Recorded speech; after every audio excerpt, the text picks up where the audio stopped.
Chers amis, bonsoir, vous êtes en compagnie de Pierre de Brest-Buzz, très heureux de vous retrouver ce soir pour cette 5e émission, avec ce livre évidemment passionnant, qui peut ouvrir bien des yeux pour peu qu'on veuille s'y intéresser.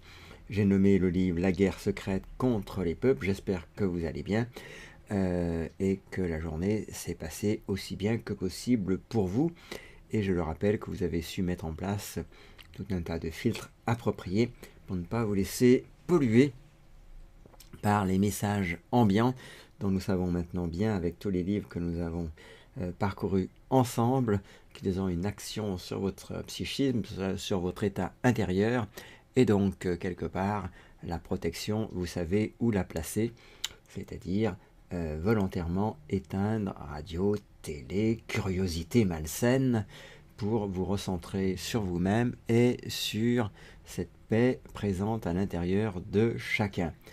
Donc c'est avec grand plaisir que je vous retrouve ce soir pour la suite de nos émissions, donc la 5e très exactement.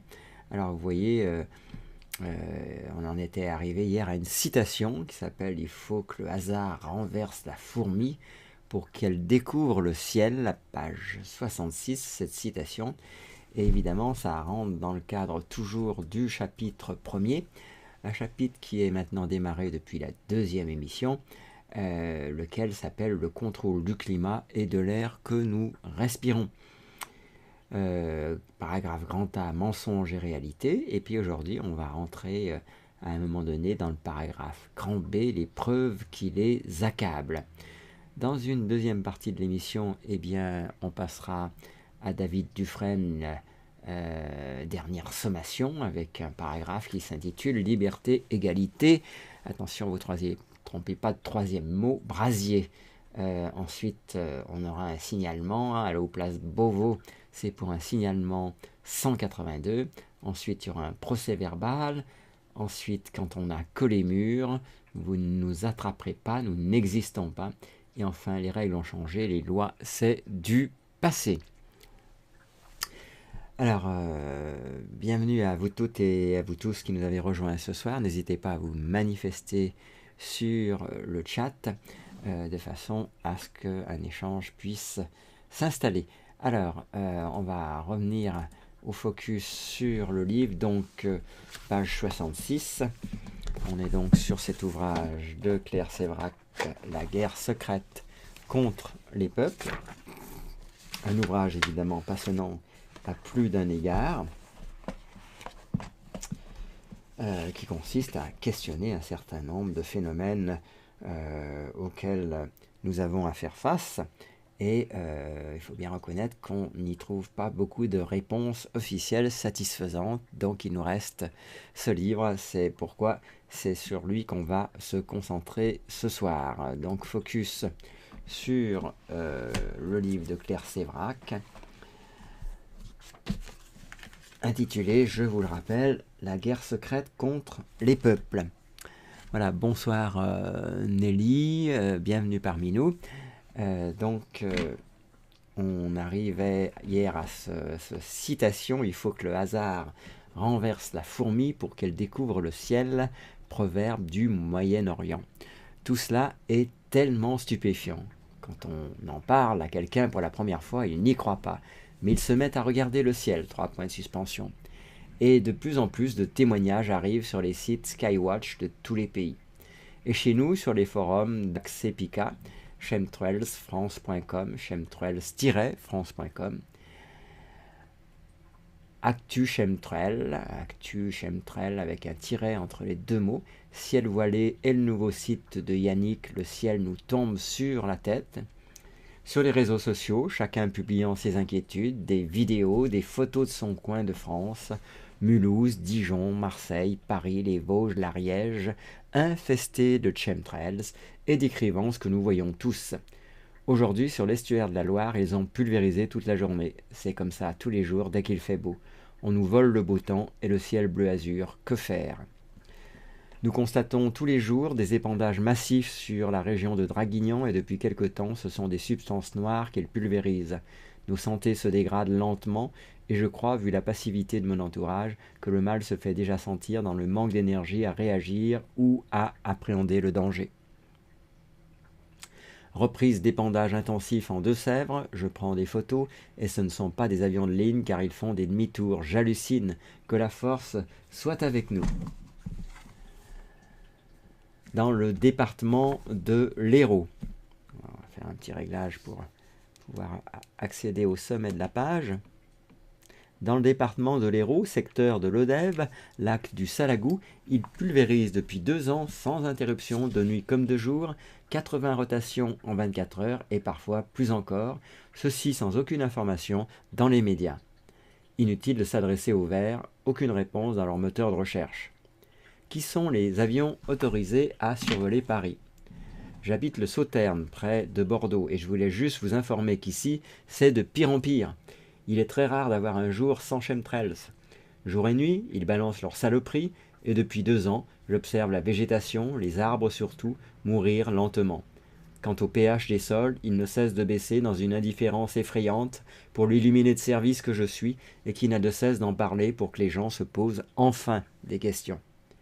Lundi 14 mai au matin, 9 h, à proximité de la centrale nucléaire de Cattenom, 4 avions en parallèle avec longue traînée, soudainement, ont fait un demi-tour serré, puis 2 par 2 se sont écartés brusquement et ont coupé les traînées.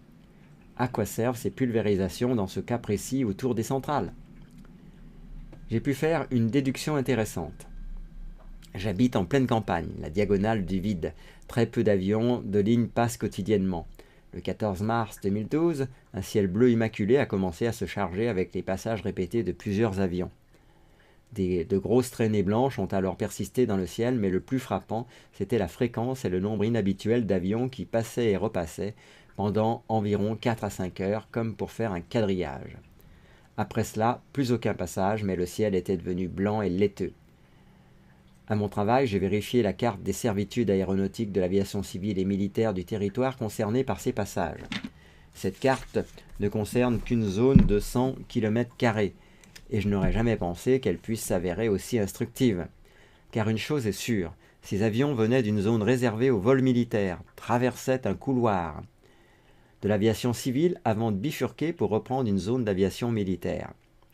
Nombreux sont aussi les observateurs qui, vérifiant en temps réel sur les sites où l'on peut vérifier qui sont les avions en vol au-dessus de leur région, ne trouvent aucune trace de ceux qu'ils voient épandre au-dessus de leur tête. Comment et pourquoi échappent-ils au radar ? J'habite le canton du Jura, dit cet autre témoin, et je pourrais faire des milliers de clichés, photos et vidéos par an tellement le ciel est chargé de chemtrails dès qu'il fait beau. Le simple fait de voir régulièrement des avions laisser des traînées blanches par intermittence et non continue, sur un simple et même vol, suggère que ce phénomène ne peut être d'ordre naturel, mais bel et bien le fait de la volonté de l'homme. Que dire également de l'apparition de petits arcs-en-ciel dans un beau ciel bleu parsemé de chemtrails, sinon que c'est la réverbération des rayons solaires sur des produits chimiques, justement. Avant-hier, j'ai même vu un avion venant du sud faire demi-tour avec une magnifique traînée chimique.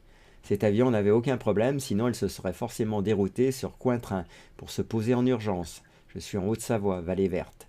Je suis moi-même pilote en montagne, je connais donc un petit peu les procédures d'urgence. Les contrôleurs aériens suisses sont donc totalement complices car un avion faisant demi-tour au FL 300, 30 000 pieds, ne peut en aucun cas passer inaperçu puisque le pilote devra leur demander la permission et qu'il le voit obligatoirement sur leur écran de contrôle. Il faut vraiment que les gens se réveillent. Arrêtez de regarder votre portable et levez les yeux. C'est une honte ce qui se passe. Moi aussi, dans mon coin de campagne, je les vois arriver et envahir le ciel. J'entends leur vrombissement continu certaines nuits quand j'écris et que tout est calme. Alors que depuis 2000, les avions civils volent au-dessus de 8000 mètres, trop haut pour qu'on les entende. Comment peut-on nous dire que ce sont de simples avions de ligne? Ce sont des opérations commando et les va-et-vient s'arrêtent que lorsque le ciel est complètement bouché, au point de ne plus laisser passer ni le soleil ni les étoiles qui réapparaissent comme par enchantement quand ils suspendent les épandages et qu'il n'y a plus qu'un trafic aérien normal. Vous pouvez vérifier par vous-même quels sont les avions au-dessus de vos têtes en temps réel sur flightradar24.com, FLIGHTRADAR24.com, et aussi en suivant les explications de Claire Henrion. Merci Gilles pour ta confirmation que le son et l'image sont OK, et surtout bienvenue pour notre émission. En plein mois d'août, je parle avec mon ami Marion Sigaud et nous nous faisons justement la réflexion qu'il n'y a pas d'épandage ces jours-ci. Son ciel de Bourgogne est aussi pur que le mien, celui de l'Île-de-France. Et nous ironisons. C'est bien connu qu'il n'y a pas de trafic aérien le week-end du 15 août en France. Et cette période d'intense chassé-croisé, en cette période d'intense chassé-croisé, les avions ne volent pas. L'été dernier, nous avons retrouvé un matin les voitures recouvertes d'une espèce de glu noir que nous avons dû nettoyer pendant des heures au Karcher. Les pieds de tomates aussi sont devenus tout noirs, puis se sont desséchés, et les fruits sont tombés sans mûrir dans tous les vergers de la vallée, sauf ceux qui étaient sous serre. On m'a dit que c'était sûrement une substance tombée des arbres. J'ai presque toujours habité la campagne, et ce serait bien la première fois que je vois des chênes produire de la résine. Au dire des forestiers, ces arbres centenaires alentours sont tous malades, et bizarrement, les feuilles des noisetiers sont toutes cramées sur les branches supérieures, pas en dessous. Mais nous sommes tous dérangés, victimes d'hallucinations collectives ou adeptes de la théorie du complot. Fous, comme Laetitia, Océane, Sarah, Mélanie et les autres, victimes du garde-à-cils qui, d'après les experts dépêchés par l'Agence nationale de sécurité du médicament et des produits de santé, ANSM, s'inventent des effets secondaires, et à 18 ans préfèrent s'éclater à passer des mois sur un lit d'hôpital plutôt que d'aller en discothèque avec leurs copains et à qui ils conseillent sans honte l'asile psychiatrique. Jusqu'où allons-nous supporter tout ça? Alors, bonsoir Laetitia, merci Nelly pour tes commentaires. Je lis, merci beaucoup de cette lecture si intéressante. Lors d'une de ces conférences, elle dit même « Avez-vous déjà vu un avion faire demi-tour parce qu'il a oublié quelque chose à l'aéroport ?» Tout à fait, exact. On l'a lu dans le livre un peu plus tôt. Donc, bienvenue à Laetitia, à Gilles et à Nelly. Et il y en a d'autres, puisqu'il y a 12 personnes actuellement en ligne. Donc, merci de votre intérêt pour cet ouvrage, certes qui dérange, mais est-ce qu'il faut passer toute sa vie dans le déni? C'est la grande question. Donc, on va aborder très bientôt, vous le voyez sur l'écran, après avoir fini ce premier paragraphe, intitulé par, ou en tout cas amorcé par la citation « Il faut que le hasard renverse la fourmi pour qu'elle découvre le ciel », on va aborder les politiques et les médias. Bonsoir Rachel, bonsoir Aline, ça fait plaisir. Ça semble, sauf erreur, des personnes nouvelles qui nous rejoignent. Ben écoutez, soyez bienvenus. Vous verrez que sur ce groupe, il y a une belle ambiance grâce à ceux qui s'y trouvent et qui sont bienveillants. La bienveillance étant une qualité indispensable pour le vivre ensemble, me semble-t-il. Alors, je vous laisse continuer à commenter. Pendant ce temps-là, j'aborde le paragraphe suivant, intitulé « Les politiques et les médias ». À l'amour, l'argent, la loyauté, la gloire, la justice, je préfère la vérité, nous dit Henri David Thoreau. À l'amour, l'argent, la loyauté, la gloire, la justice, je préfère la vérité. Seuls quelques politiciens courageux ont admis ce qui se passait, comme Monica Griefan, ancienne ministre de l'Environnement de Basse-Saxe, qui écrivait dès juillet 2004 dans sa réponse aux activistes anti-chemtrails « Je suis fondamentalement d'accord avec vos inquiétudes quant à l'emploi d'alliages d'aluminium ou de barium qui ont des potentialités toxiques. Toutefois, à ma connaissance, ils n'ont été utilisés jusqu'à présent qu'à une échelle très limitée. Au lieu de faire un effort concerté et déterminé pour réduire les émissions de gaz à effet de serre à travers le monde, diverses expériences sont effectuées dans l'atmosphère de la Terre dans le but de guérir les symptômes. Bonsoir petite Marguerite, bienvenue parmi nous. En août 2011, Nicolas, alors comment on va prononcer ça, en août 2011, donc Nicolas avec un K et sans S à la fin, Alexier, il semble qu'il y ait un accent sur le Nicolas Alexier du mouvement écologique serbe Novi Sad, qui s'est fermement opposé à l'entrée des OGM dans son pays, dénonce violemment l'épandage par des avions banalisés de produits chimiques empoisonnant notre planète et ses habitants. Il explique « Regardez notre ciel, citoyens serbes, vous pouvez voir par vous-même.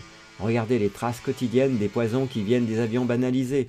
À partir du moment où notre gouvernement a signé le prétendu partenariat sur la paix, 14 décembre 2006, le ciel de la Serbie s'est retrouvé sous un faisceau de traînées empoisonnées, versées quotidiennement par des avions criminels, comme si nous étions des insectes et non des personnes. Au-dessus de nous sont mises en œuvre des expériences in vivo, comme dans les camps de concentration de la Deuxième Guerre mondiale. Au-dessus de nous, c'est un génocide ouvert. Notre traître de gouvernement l'a permis. Ils ont vendu leur propre peuple afin de rester dans une position où ils ont été amenés par les représentants criminels d'organismes étrangers. Avez-vous le droit d'être un lâche quand vous et vos enfants êtes constamment pulvérisés avec des poisons sans que personne dans notre gouvernement ne puisse vous dire quelles sont ces toxines qui nous sont bombardées? Pouvez-vous être un lâche quand on sait que cette équipe traîtresse vous a vendu et vous a remis à la miséricorde et à la défaveur de l'organisation la plus criminelle du monde? Moi, Nicolas Alexier, représentant du mouvement écologique de Serbie Novi Sad, je ne peux pas et ne veux pas rester silencieux. Je demande à l'armée de Serbie de défendre son peuple comme le veut la Constitution et le ciel de la Serbie. 3 points de suspension. Quelle armée êtes-vous depuis que vous permettez l'intoxication complète et publique de votre propre peuple? Êtes-vous conscient des conséquences de votre trahison? Croyez-vous que vos enfants ne respirent pas les poisons pulvérisés? Que vos enfants sont exemptés de ce génocide? Le 28 septembre, on apprenait par le site examiné.com que Nicolas Alexier venait d'échapper à une tentative d'assassinat sur l'autoroute qu'il empruntait pour se rendre à Belgrade. Sa voiture avait été percutée et poussée intentionnellement par un camion portant une plaque d'immatriculation bleue de la police. En décembre 2007, dans un reportage lors d'un journal télévisé de la chaîne RTL, des météorologues allemands, dont Carsten Brandt, ont affirmé l'existence de ces aérosols qu'ils imaginent en lien avec des tests militaires de manipulation du climat, expliquant ouvrez les guillemets, nous pouvons affirmer avec une certitude de 97% qu'il s'agit de traînées chimiques composées de poussières fines de polymères et de métaux. 3 points de suspension. L'armée fédérale manipule les cartes météorologiques. Johannes Remmel, le représentant du Parti des Verts en Allemagne, a déclaré peu après « Le gouvernement doit fournir des explications à la population. Quand les radars détectent un avion suspect, les militaires allemands utilisent alors des images satellites contrefaites pour masquer leurs opérations. » Une politicienne suédoise du Parti des écologistes, Pernilla Hagberg, commentant en octobre 2012 un article du journal Catherine Holm, a affirmé qu'elle soupçonnait la CIA et la NSA, Agence nationale de la sécurité, de couvrir le ciel d'aérosols chimiques, ajoutant que ces épandages contenaient des substances chimiques, des virus et des métaux lourds. Hagberg croit que c'est un plan pour contrôler les prix et les marchés, et le gouvernement suédois est d'accord avec les puissances étrangères qui conduisent les épandages. De ce fait, il ne faut pas compter sur nos gouvernements pour résoudre le problème. Immédiatement, les tentatives pour la décrédibiliser ont fusé de toutes parts, y compris dans son propre parti, avec, comme c'est bizarre, la même fin de non-recevoir que Greenpeace. Il y a tellement de choses à faire en ce qui concerne l'environnement, ce n'est pas la peine d'inventer des chimères en plus. Alors, il me semble qu'il faut lire en fait la même fin de non-recevoir de Greenpeace. Ce qui n'a pas davantage motivé la curiosité des grands journalistes français pour enquêter sur le sujet. À peine William Limergy, dans son émission Télématin sur France 2, a-t-il fait passer un reportage d'Alban Mikoksi et Irina Golovkova sur la manipulation du climat par les Russes qui n'hésitent pas à intervenir pour éloigner la pluie tous les 9 mai, jour de leur fête nationale, afin que les militaires défilent par beau temps, pour la modique somme de 4 millions d'euros. En France, on ne maîtrise pas la technique, ou alors on n'a vraiment pas les moyens. Et si l'on en croit, les saucés que se prend notre président. Je confirme. Point d'exclamation. Alors Léna est venue confirmer ce qui se passe en Russie. On a aussi appris que les Chinois déclenchaient des tempêtes de neige quand ils le voulaient et avaient éloigné la pluie pendant toute la durée des Jeux Olympiques.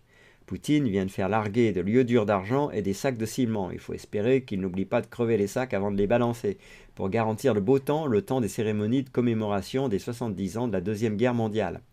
Beaucoup plus grave, selon un représentant de Greenpeace en Russie et le témoignage d'un ancien pilote après Tchernobyl, les Russes ont envoyé des avions équipés de diffuseurs chimiques pour éloigner les pluies radioactives afin qu'elles tombent en Biélorussie et épargnent Moscou et les dirigeants du Kremlin.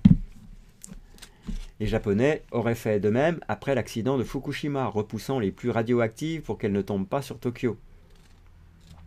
Somme toute, que des anecdotes folkloriques, point d'exclamation. Rien qui puisse intéresser un vrai journaliste habitué à faire passer l'info le petit doigt sur la couture du pantalon dès que les sources sûres lui indiquent ce qu'il faut dire. Il est donc admis, depuis quelque temps, sans que cela ait fait la une des journaux, qu'on peut faire pleuvoir, neiger, repousser la grêle, mais juste dans le monde des bisounours. Pas question d'investiguer plus loin. Par exemple, de chercher s'il y aurait des causes autres que naturelles à toutes les catastrophes climatiques à répétition, de crainte de se faire taxer de complotiste et de compromettre sa place au dîner du siècle ou aux réunions du groupe Bilderberg. Alors, merci à toutes celles et ceux qui nous ont rejoints avant de passer au paragraphe plutôt suivant qui s'appelle « Quand les hommes vivront d'amour ». Alors, bonsoir à Martine Anne qui nous a rejoints. Bonsoir à Aline que j'avais également nommée. Bonsoir à Petite Marguerite. Et bonsoir à Sam du rond-point 2-0. Quand les hommes vivront d'amour. Voilà, le temps que vous mettiez en chauffe pour vos messages, je continue encore un peu. L'idée n'est pas toute neuve puisque la première utilisation avérée d'armes biologiques à des fins de génocide date de 1763. L'armée britannique distribuait alors généreusement des couvertures à plusieurs villages indiens de l'Ohio. Ces dernières provenaient d'hôpitaux où l'on soignait des malades atteints de la variole. Les Indiens, qui n'avaient jamais été en contact avec ce virus, mourirent par centaines de milliers, laissant ainsi la place pour une colonisation des terres par des citoyens de sa gracieuse majesté. Dans un reportage appelé « Les mystères de l'unité 731 », on peut voir comment, dès 1930, les Japonais avaient installé en Chine un centre de recherche placé sous les ordres du médecin général Shiro Ishii pour développer l'arme biologique et comment ils s'en sont servis sur les populations chinoises, non pas pour se défendre, mais dans un but purement expansionniste, menant leurs essais avec une cruauté inouïe. Entre deux vivisections, ils testaient l'efficacité des épandages de souches bactériennes diverses, dont la peste, le choléra et l'anthrax à partir d'avions, sur des lots de prisonniers chinois attachés en pleine campagne, la tête maintenue en l'air pour les forcer à respirer. Dans des installations proches, ils élevaient des rats pour leur inoculer la peste et se servir de leurs puces comme vecteurs, imitant ainsi la méthode naturelle de propagation de cette maladie qui tua près d'un tiers de la population européenne à la fin du Moyen-Âge. Ils larguaient des bombes contenant des kilos de puces sur une petite ville chinoise, éradiquant ainsi une grande part de la population. Comme on n'arrête pas le progrès, les médecins japonais, certains que les souches qui avaient tué les gens et donc résisté à la contre-attaque de leur système immunitaire étaient les plus virulentes.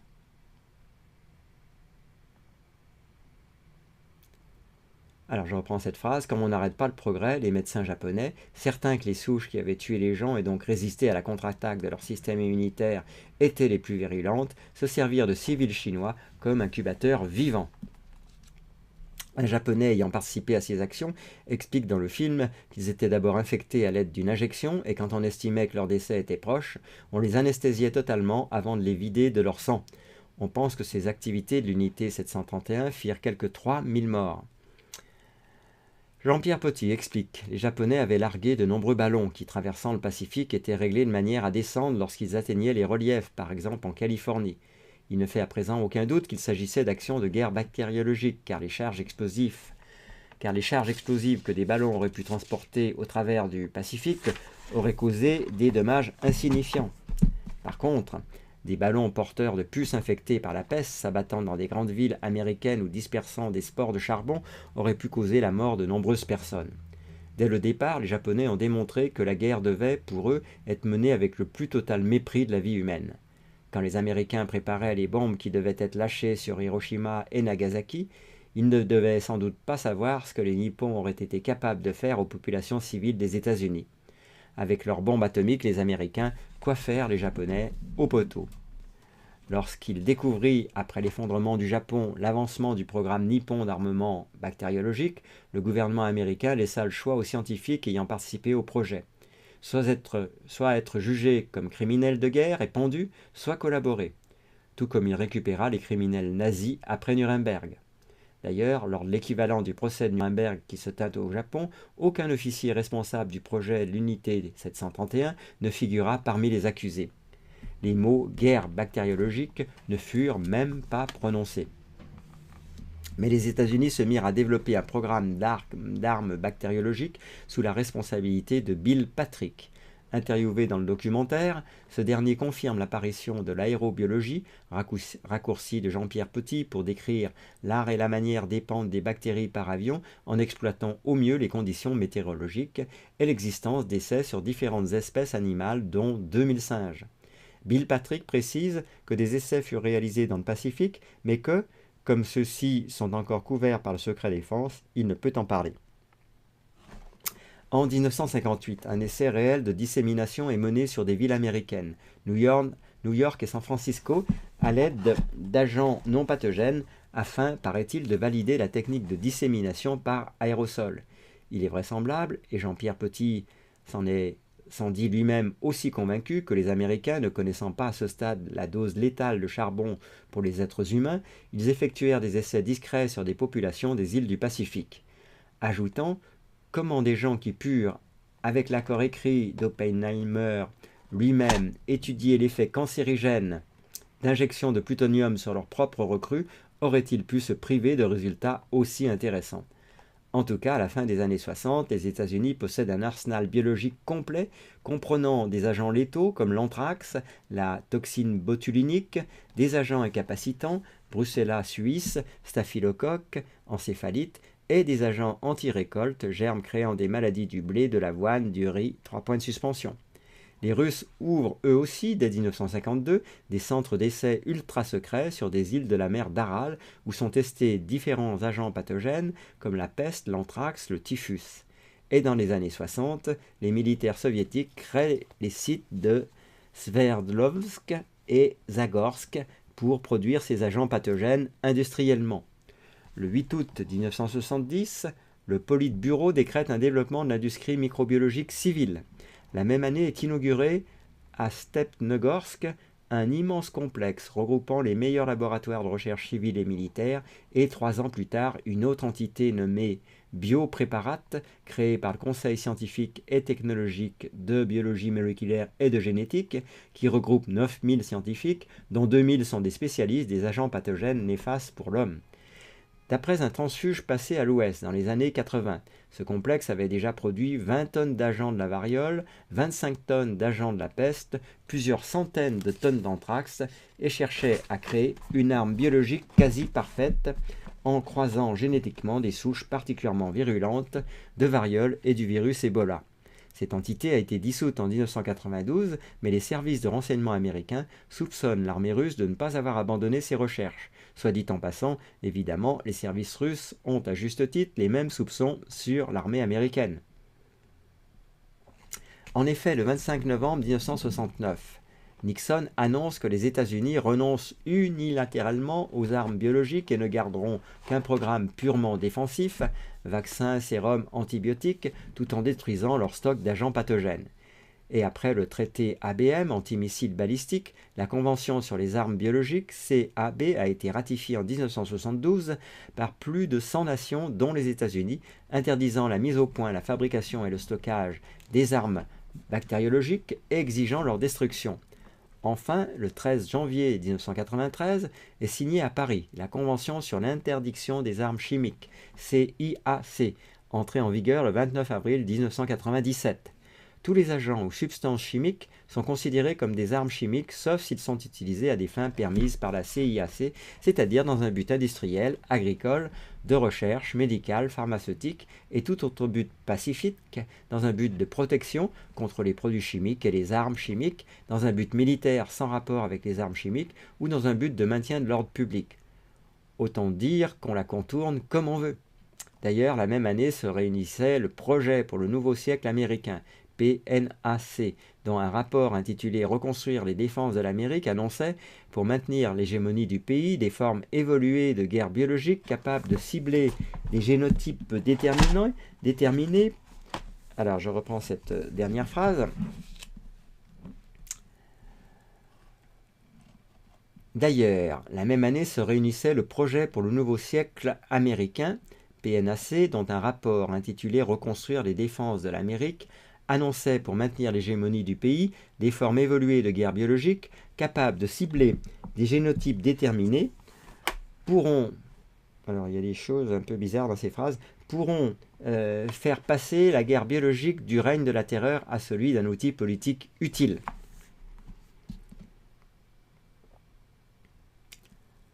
Après les attentats du 11 septembre, le Congrès s'est dépêché de voter les financements massifs que nécessitait un tel programme et de se retirer unilatéralement du traité ABM comme prévu à l'article 15, ce qui permit à l'Amérique de relancer le programme Guerre des étoiles. En fait, la guerre des microbes n'a jamais cessé. Le nouveau programme de défense biologique et chimique, PDBC, publié en mai 2004, fait travailler plus de 300 instituts et 12 000 personnes sur les agents pathogènes en lien avec la guerre biologique. Selon un rapport du Washington Post d'août 2005, le Pentagone a développé ses premiers plans pour des opérations visant à imposer la loi martiale dans le pays tout entier. Les plans sont de grande envergure.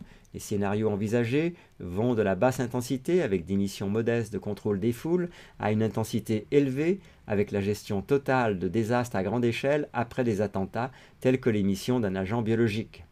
En 2007, le rapport annuel du Pentagone atteste qu'il prépare des essais d'armes chimiques et biologiques à ciel ouvert en violation des conventions internationales, révèle le professeur Francis A. Boyle, expert au Conseil pour une génétique responsable et rédacteur de la loi de mise en application de la CAB. Les essais en plein air incluent la dispersion aérienne des agents létaux afin d'étudier leur efficacité et pour juger de leur capacité à infecter et à tuer lors des essais sur le terrain. L'armée a déclaré à l'Associated Press que les recherches sont toutes conduites à des fins défensives contre les menaces biologiques, mais le fait que les scientifiques du gouvernement créent de nouvelles souches d'agents pathogènes pour lesquelles il n'existe pas de remède connu et dont certaines proviennent de modifications génétiques ne plaide pas en faveur de cette explication, fait remarquer Richard Novick, professeur de microbiologie à l'Université de New York. Ont déjà été réalisées l'association combinant la toxine hémolytique du bacille cereus et une souche modifiée de Bacillus anthracis pour vaccin, le croisement de la variole et du virus Ebola, l'association du virus de la grippe et de la toxine de cobra, le pox virus modifié génétiquement, le mariage des virus de la variole et d'une encéphalite, le cocktail entérotoxine B, Staphylococcus et encéphalite équine du Venezuela. Tous ces cocktails plus ou moins mortels de germes et de toxines ont fait dire au prix Nobel Lederberg que le danger de ces agents était supérieur à celui de la bombe H. Des avions peuvent facilement pulvériser un ou plusieurs agents bactériologiques sur des milliers de kilomètres en quelques heures et déclencher une hécatombe sans que nous ayons la moindre chance de le savoir. On sait aussi que les recherches médicales sur les séquences ADN permettent maintenant de développer des produits agissants par rapport au code génétique d'une personne ou commun à une ethnie, donc de cibler un groupe humain spécifique. Ce n'est bien sûr pas un hasard si les services de renseignement du monde entier s'intéressent aux savants qui travaillent sur l'ADN et le décodage du génome humain. L'inquiétude ressort aujourd'hui avec les informations qui filtrent des laboratoires de classe P4 sur les croisements de deux virus, faisant que les gens touchés développent les symptômes de l'un et meurent des effets invisibles du deuxième. Exemple, on tousse, on a le nez qui coule, on est soigné pour une grippe, et on meurt du choléra que personne n'a diagnostiqué. Alors, voyons voir vos messages, les amis. C'est vrai que c'est un ouvrage il faut bien le reconnaître, assez terrifiant quand on voit ce que certains humains sont capables de faire à d'autres humains.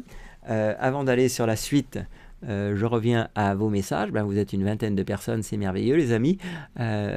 Bravo à votre envie de savoir, votre curiosité et bien d'autres qualités encore. Alors, si je suis en retard, ben, on n'est pas à l'école, il faut le rappeler, donc chacun vient comme il le peut. Bonsoir Rachel, bonsoir Aline, bonsoir à toutes et à tous.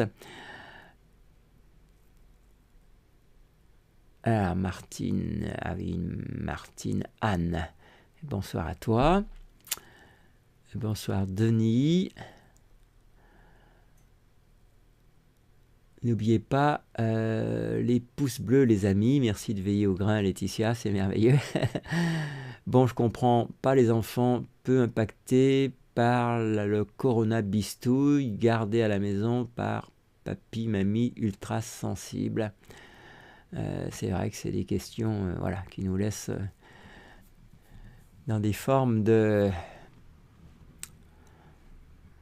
questions sans réponse. On va dire quand papa, maman travaillent, l'État et les mairies vont mettre en place des mini-crèches.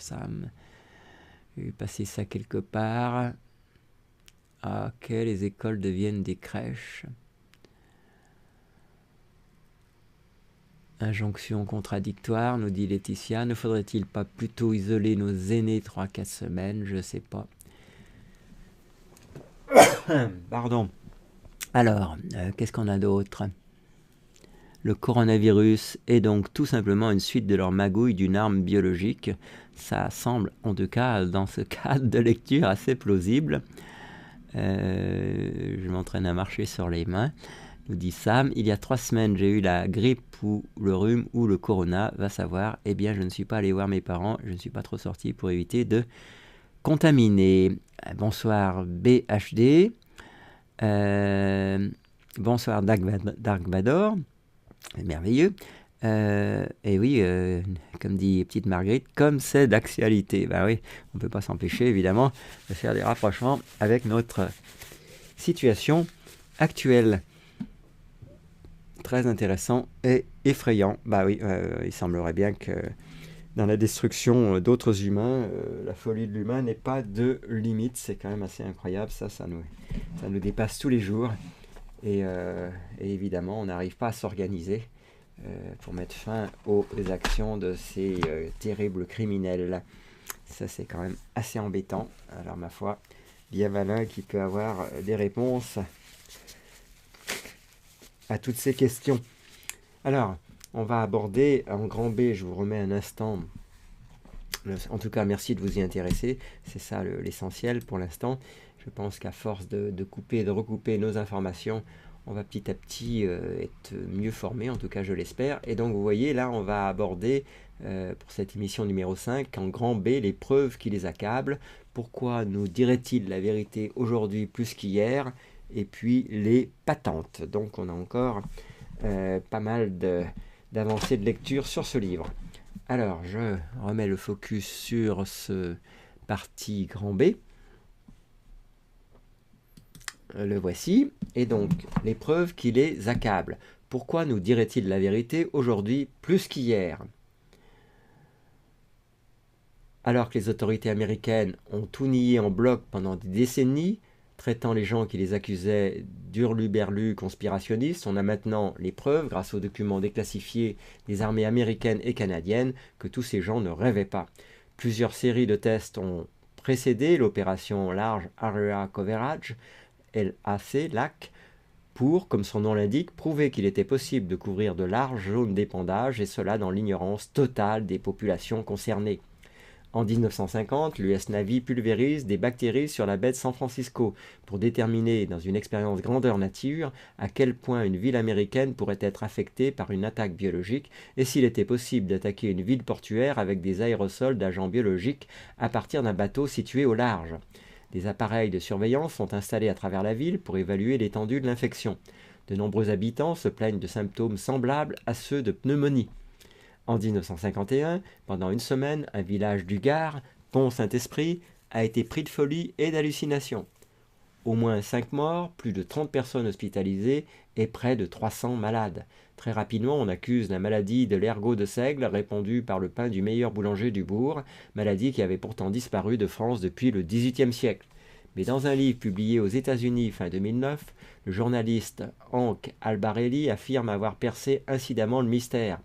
La crise de folie qu'a connue Pont-Saint-Esprit viendrait d'une expérience secrète sur les effets du LSD menée conjointement par l'armée américaine et la CIA. En 1952, l'armée de l'air britannique procède à l'opération Cumulus, sorte de répétition pour modifier la météo à leur avantage en situation de guerre. La BBC a révélé en 2001 que l'inondation soudaine qui dévasta en 1952 la petite ville de Lynmouth, faisant 34 morts, était due à cette expérience. Mais malgré les preuves apportées par la BBC, le gouvernement nia sa responsabilité et refusa l'ouverture d'une enquête officielle. À la même époque ont lieu les 5 essais de l'opération DEW, qui apporte la conclusion que des nuages d'aérosols disséminés à partir du sol sous certaines conditions météorologiques pouvaient parcourir des centaines de milles et couvrir un territoire important. En 1953, une série de 36 tests, certains aériens, d'autres à partir de générateurs placés sur le toit des voitures, le Saint-Jean Programme, est effectué sur les habitants de Winnipeg au Canada, de Saint-Louis et de Minneapolis, tandis que les responsables américains, y compris la CIA, mentent aux responsables locaux sur la véritable nature des tests. On leur disait déployer des écrans de fumée pour que leurs villes disparaissent des radars ennemis. En fait, il s'agissait d'épandre des tonnes de sulfure de cadmium de zinc dans l'atmosphère pour déterminer à quel pourcentage de la population il est possible d'infliger chimiquement le cancer. Les mêmes expériences ont été conduites peu après de l'Ohio au Texas et du Michigan au Kansas.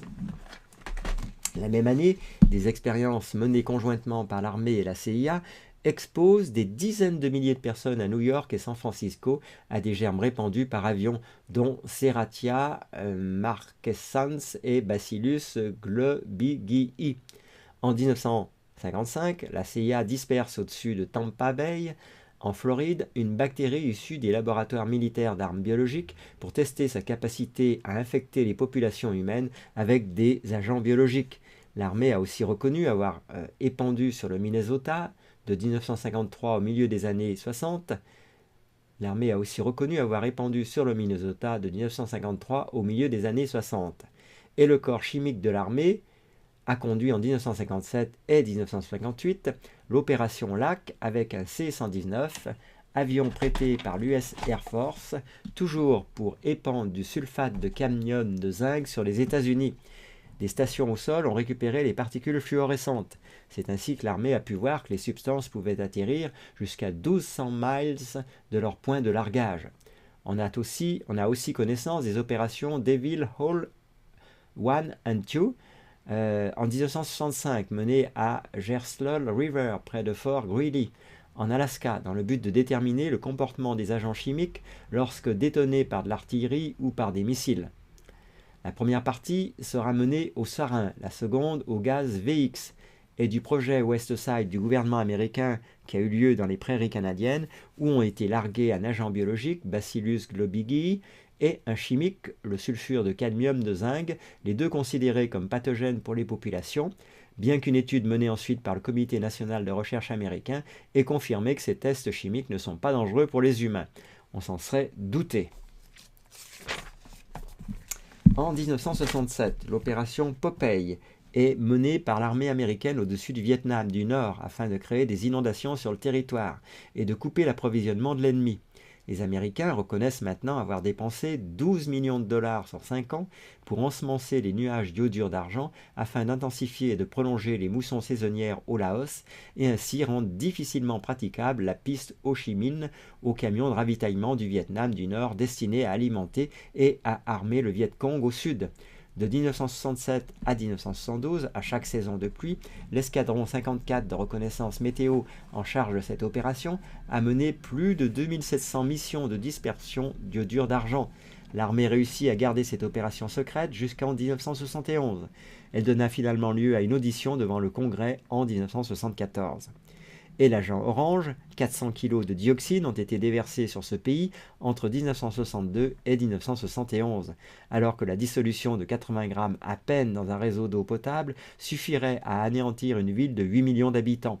Personne n'avait prévenu les GI ni la population vietnamienne des effets abominables de cette substance. En 1968, un autre projet appelé Rapid TAN, bronzage rapide, mené cette fois conjointement par les forces canadiennes et l'armée britannique, consistait à épandre 2 toxines nerveuses dérivées du sarin, le tabun et le soman. Le mélange chimique a été placé dans des munitions d'artillerie de canon Howitzer, ensuite détoné et pulvérisé à partir d'avions près de la base des forces armées canadiennes de Suffield en Alberta.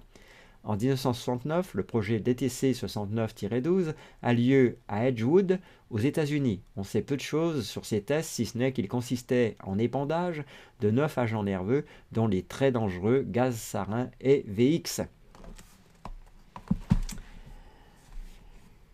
Et combien d'autres, sans doute, pour lesquels rien n'a transpiré, sauf l'angoisse des populations à qui il est toujours répondu qu'elles rêvent, que rien de cette sorte n'est possible, comme dans les cas ci-dessus, maintenant reconnus.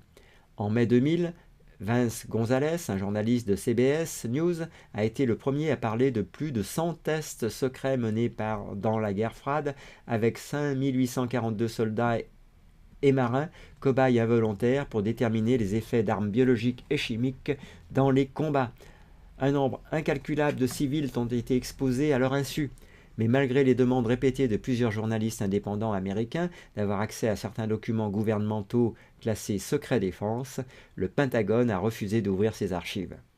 Ce n'est qu'en 2004, en réponse aux questions de l'Associated Press, suite à la déposition d'un ancien militaire, Clifton Spendlove, qui a planifié et supervisé les tests, et à la pression des vétérans et de leurs avocats, qu'ils obtinrent gain de cause.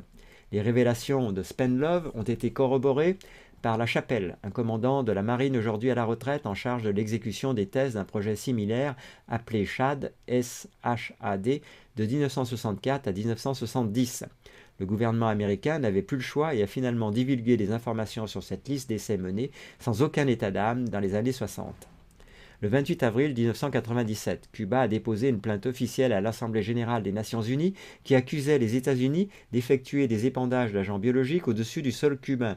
Un pilote cubain ayant été témoin d'un épandage de substances inconnues prenant la forme d'un brouillard blanchâtre grisâtre, le département d'État américain a admis qu'un avion d'épandage léger S-2R avait survolé Cuba mais n'avait émis que de la fumée, de façon à établir un contact visuel conformément aux procédures de sécurité officielles, n'étant pas certain que le pilote cubain l'avait vu. L'ennui, c'est qu'aucun des avions connus pour effectuer des vols au-dessus du territoire cubain, qu'ils soient commerciaux ou privés, ne possède de générateurs de fumée généralement réservés aux escadrons acrobatiques. Et le 31 mai 1999, une poursuite de 181 milliards de dollars a été entamée par la Cour civile provinciale de la Havane, accusant le gouvernement américain de génocide. Le projet 112 comprenait plus d'une centaine de tests différents, conduits entre 1962 et 1973, dont quelques-uns seulement de ceux mentionnés plus haut faisaient partie. Mais de nombreux autres ont eu lieu en Alaska, au Maryland, à Hawaï, au Canada, à bord de bateaux dans l'Atlantique Nord et l'océan Pacifique.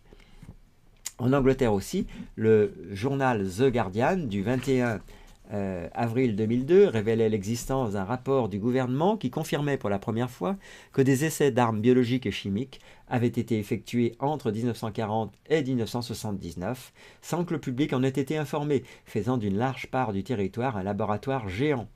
Les tests conduits par des scientifiques à Porton Down devaient servir à évaluer la vulnérabilité du pays si les Russes décidaient de larguer des nuages de germes mortels.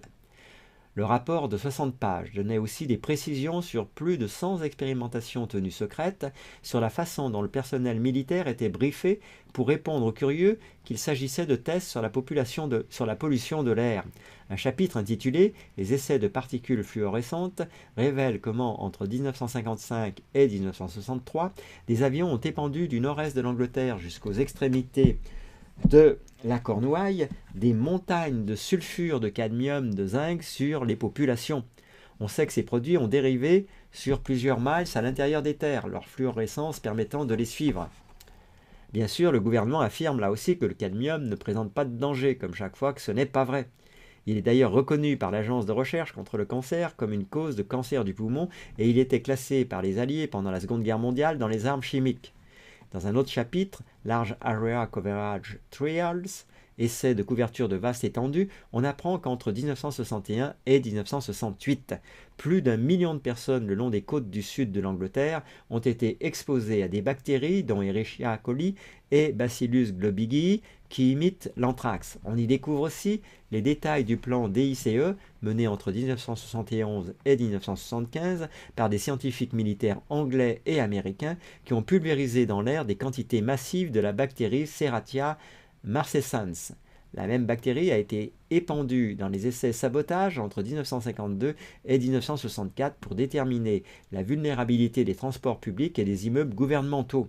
En 1957, elle a même été diffusée dans le métro londonien à l'heure du déjeuner entre les stations Collier Woods et Tooting Broadway. Bien que les autorités nient toute relation de cause à effet, beaucoup de gens qui vivaient dans les zones touchées viennent de comprendre pourquoi, au sein de leur petite communauté, il y a eu tant de fausses couches d'enfants nés avec des problèmes inexpliqués, comme des paralysies cérébrales et des difficultés à apprendre. Le rapport confirme aussi l'usage d'anthrax et autres germes mortels vaporisés à partir de bateaux dans les Caraïbes et les expérimentations d'anthrax sur l'île Gruinard, au large des côtes écossaises, qui ont laissé l'île si contaminée qu'elle n'a pu être habité jusqu'en 1980. Les gouvernements successifs ont essayé de garder secrets tous les essais de guerre bactériologiques effectués depuis la Deuxième Guerre mondiale et le document lui-même justifie avoir utilisé des populations civiles comme cobayes sans leur consentement par des considérations de sécurité-défense et par le besoin de ne pas inquiéter les gens avec l'idée de possibles attaques biologiques. Ben voyons. Autrement dit, pour nous préserver de la peur de subir un jour une éventuelle attaque bactériologique d'un hypothétique ennemi, nos dirigeants trouvent normal de balancer les poisons sur nous quand nous ne risquons rien, de nous rendre malades volontairement et de compter les victimes. Mais on ne devrait pas s'en inquiéter puisque Sue Ellison, la porte-parole de Porton Down, affirme, comme toujours dans ces cas-là, des rapports indépendants d'éminents spécialistes ont montré que ces essais étaient sans danger pour la santé publique et conduits pour protéger les populations. Les résultats de ces tests permettront de sauver des vies si le pays où nos forces doivent faire face à une attaque aux armes biologiques ou chimiques. Est-ce qu'elle réciterait sa leçon sans plus d'émotion si ses enfants étaient en dessous? C'est la question que l'on se pose. Mais quand on lui demande si la même chose pourrait se passer aujourd'hui, elle répond « Il n'est pas dans notre ligne de conduite de discuter de recherche en cours. » Point d'exclamation. Ça a le mérite d'être clair. On sait maintenant avec certitude que ces avandages ont été faits, que ces programmes ont existé et que ces gouvernements que l'on croit élire pour nous protéger n'ont pas hésité à tester des poisons sur leurs propres citoyens, militaires et civils, ou à donner leur feu vert pour que d'autres le fassent, sans prévenir les populations. Tandis qu'ils aspergeaient les gens, pendant des décennies, les experts et les autorités ont expliqué à ces derniers que les traces dans le ciel étaient absolument normales. Ils ont menti en nous regardant droit dans les yeux, niant tout et à tous en bloc des dizaines de fois, d'un bout à l'autre du monde, conseillant avec dédain à tous ces illuminés, ces complotistes qui prétendent observer des choses anormales dans le ciel, d'aller se faire soigner. Et il faudrait croire qu'ils nous disent la vérité sur ce qui se passe aujourd'hui, qu'ils seraient incapables de nous faire ça, que si c'était vrai, on vous le dirait à la télé. La seule chose qui change avec le temps est le prétexte dont ils se servent pour nous faire avaler les couleuvres. De la guerre froide à la lutte contre le terrorisme, au réchauffement climatique, tout ça est du pipeau. Au moment où la manipulation climatique est sans aucun doute devenue l'arme la plus redoutable avec toutes ses applications dans le domaine de la défense, mais aussi dans la guerre économique que se livrent les États et les puissants cartels qu'ils hébergent, et dans le contrôle qu'ils ont besoin d'exercer sur les populations pour parvenir à l'avènement de ce nouvel ordre mondial si cher aux esprits malades des maîtres du monde, on sent bien que l'étau se resserre de plus en plus vite et que la vraie guerre qui est en cours, c'est eux ou nous. Et ils peuvent bien continuer de nier ce qu'ils veulent, ils se trahissent toujours en voulant protéger leurs investissements. Voilà ce long paragraphe les amis, donc avant de passer à celui qui s'intitule « Les patentes », on regarde si ça fait toujours partie, oui ça fait partie de notre programme du jour. Donc avant de passer aux patentes, eh bien je reviens à vous. Je vois qu'il y a un pouce en bas, petite Marguerite surveille ce qui se passe. Alors, un message qui a été Voilà, Martine Anne, oui, nous confiner, faire peur pour déstabiliser, foutre l'économie en l'air, créer une psychose mondiale et après installer leur nom. Attali l'avait dit, si les crises économiques. Alors je remonte. Sam nous fait de l'humour. Phase 2, la science découvre que le corona bistouille a une origine alimentaire, ne consommez plus rien. Voilà. Alors, qu'est-ce qu'il y a d'autre? Ça ne date pas d'aujourd'hui. D'affaiblir l'ennemi par la maladie. Dans les guerres anciennes, ils envoyaient des malades contaminants et les attaquaient après. Moi, j'ai pensé de suite à une guerre bactériologie. Pensez-vous qu'on est concerné? La réaction paniquée du rayon en mode je remplis plus. Il y a 3 semaines, j'ai eu la grippe ou le rhume, va savoir. Donc là, on en était ici tout à l'heure. Très intéressant et effrayant, nous disait Martine Anne. Tout à fait. C'est bien le problème, c'est de garder les yeux ouverts sans s'effrayer. Sinon, ça va encore nous affaiblir plus. Donc, on est face à une sorte de paradoxe. Moi, j'ai pensé de suite à une guerre bactériologique. Pensez-vous qu'on est concerné? Moi, en tout cas, je n'élimine pas cette possibilité, pour ne pas dire plus, que ça y ressemble fortement. Seulement, avant d'avoir la vérité, il faudra 20-30 ans, si ça continue au même rythme qu'avant. Et d'ici là, nous aurons sans doute oublié. Oui, c'est certain, dit Nelly à Martine, qui se pose la question de la guerre bactériologique. Martine Anne, moi aussi, il y a une grande manipulation médiatique. Phase 2, la science découvre, donc voilà. Sam, devenons pranique, ouais, c'est vrai, ne praniquez pas. Je fais de l'humour, mais bon. Manipulation médiatique pour nous faire plus peur que nécessaire afin de nous parquer. Ça aussi, tout à fait plausible, me semble-t-il, tellement concentré. J'avais pas vu ton jeu de mots. Oui, nous confiner, faire peur pour déstabiliser, foutre l'économie en l'air, créer une psychose mondiale. Moi, c'est ça qui me gave le plus. Mais enfin bon, punaise, je vois qu'il y a un pouce en bas. Ne suffise pas, nous créerons une pandémie. Petite Marguerite, pouce en bas, punaise, battons-nous. Je fais pas dire, j'ai eu un bug, j'ai dû relancer, c'est pour ça que je l'ai vu, Laetitia. Je pense que ce corona est une aubaine, tout va ralentir, c'est ce qu'on veut, non, on va peut-être enfin pouvoir passer à autre chose plutôt que penser au non. Nouvel ordre mondial, pensons à ce qu'on veut créer nous. Je crois que l'oligarchie se précipite avant sa perte. Là, on est en plein dedans. D'ici là, on sucrera les fraises, nous dit petite Marguerite. Alors, j'avoue que j'ai pas vraiment... on ne peut être, c'est ça qu'il faut bien comprendre, que sur des suppositions, mais c'est bien néanmoins de supposer, à mon avis.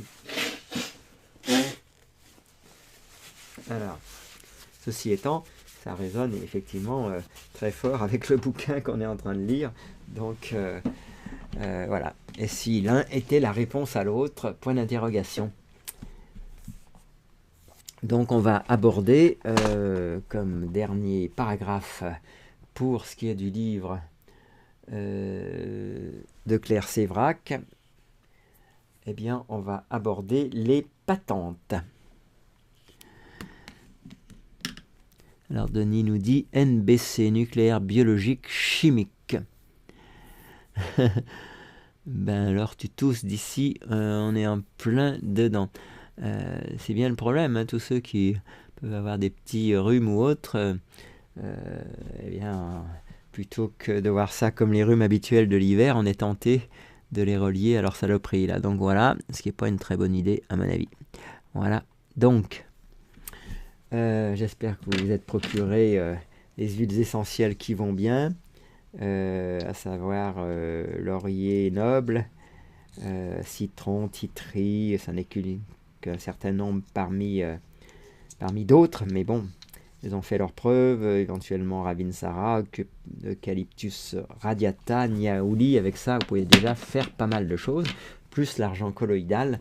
Donc il y a déjà pas mal de choses possibles à faire avec tout ça, les amis. Bon, en tout cas, on voit bien que malgré nous, on est immergé de toutes ces infos anxiogènes. Donc, c'est la raison pour laquelle ces lectures sont des ersatz de paix.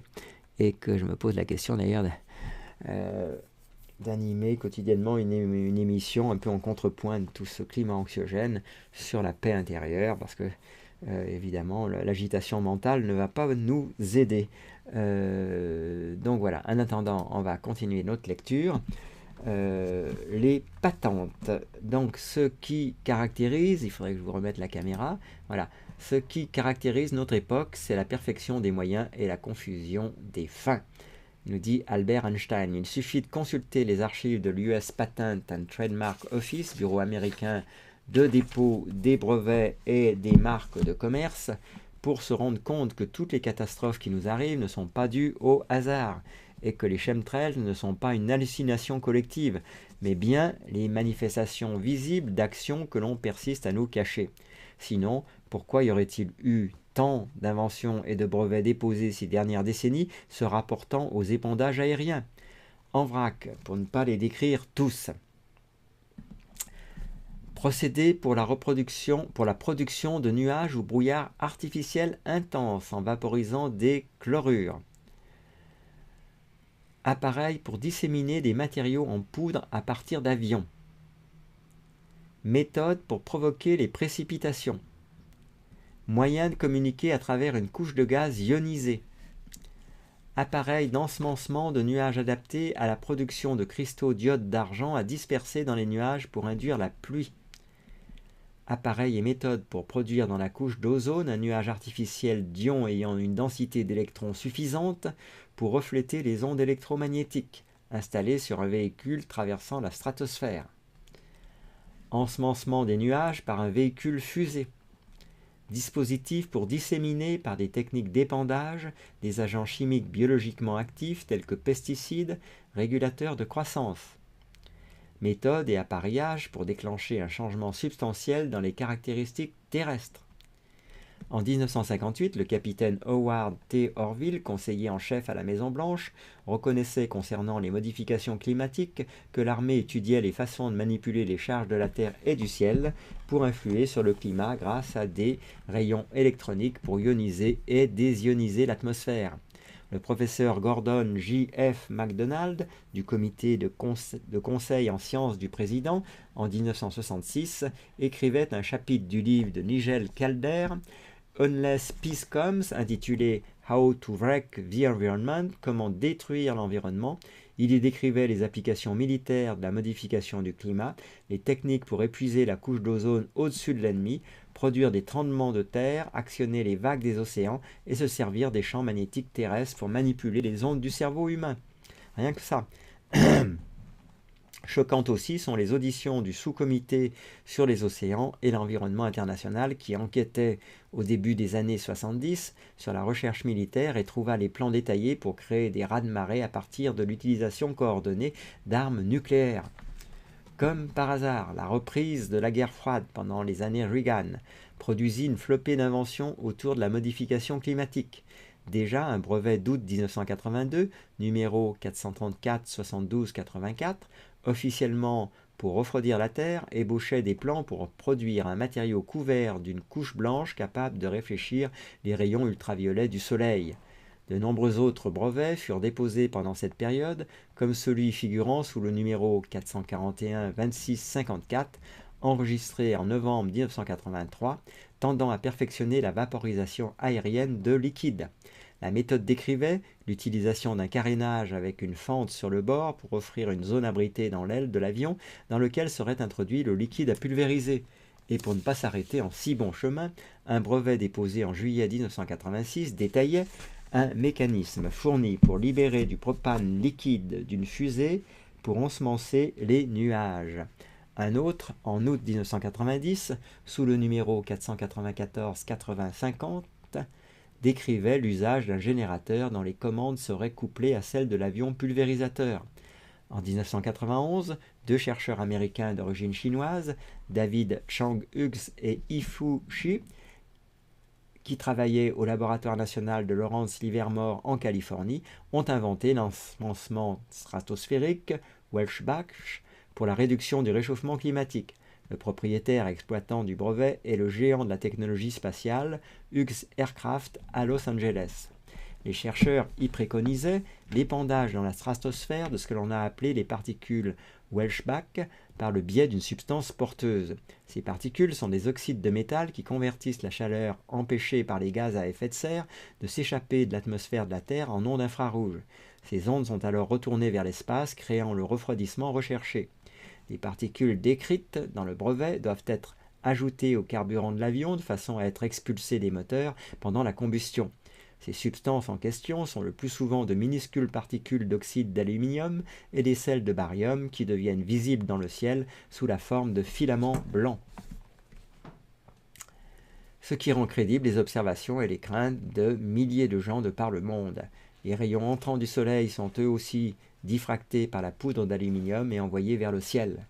En lisant le brevet jusqu'au bout, on tombe en plus de cela sur deux petites phrases qui ont une réelle importance aujourd'hui. Les autorités commençant par endroits à avouer l'emploi de la géo-ingénierie sous prétexte de lutter contre le réchauffement climatique. La première dit que, ouvrez les guillemets, l'emploi de cette méthode peut engendrer une augmentation du réchauffement climatique, et la deuxième, tout à la fin, dit qu'une fois que la saturation de la cible a été atteinte, les particules ainsi larguées dans l'atmosphère gardent leur efficacité pendant 1 an. Rien d'étonnant donc, et tout aussi incriminant dans l'histoire des chemtrails, à ce qu'en 1992, un brevet d'éjecteur de fluide pour décharger des gaz et des fluides d'un avion, espacer la surface extérieure de l'avion par un mât, soit enregistré.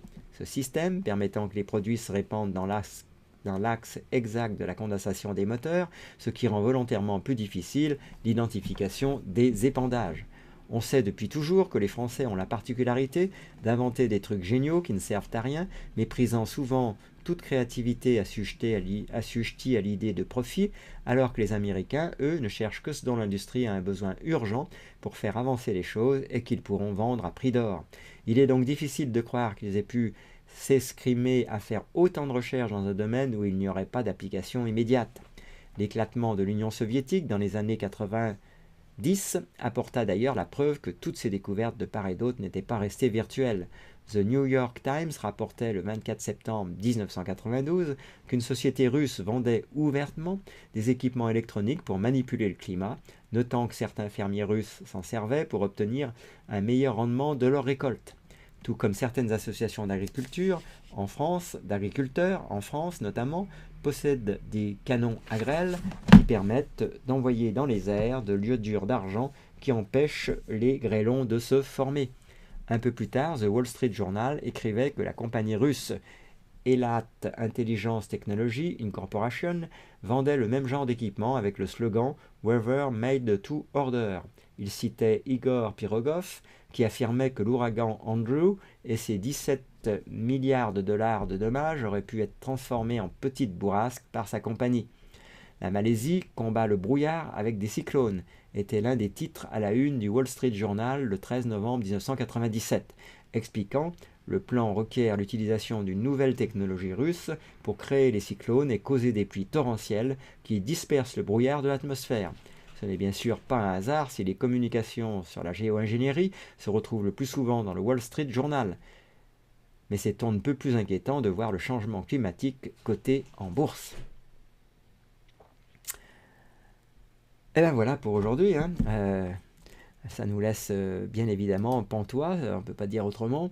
Donc on vient de traiter ce chapitre sur les patentes et puis demain, on va voir les législations et les traités.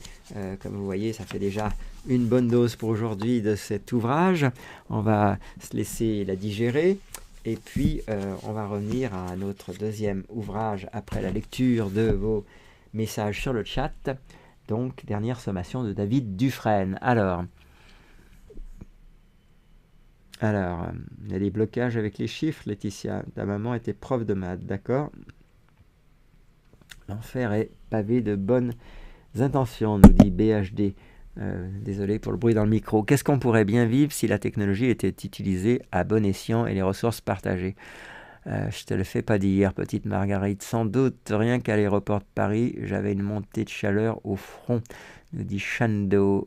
C'est vrai, c'est une approximation de toute façon. Qui a compté le nombre d'humains sur Terre? Alors,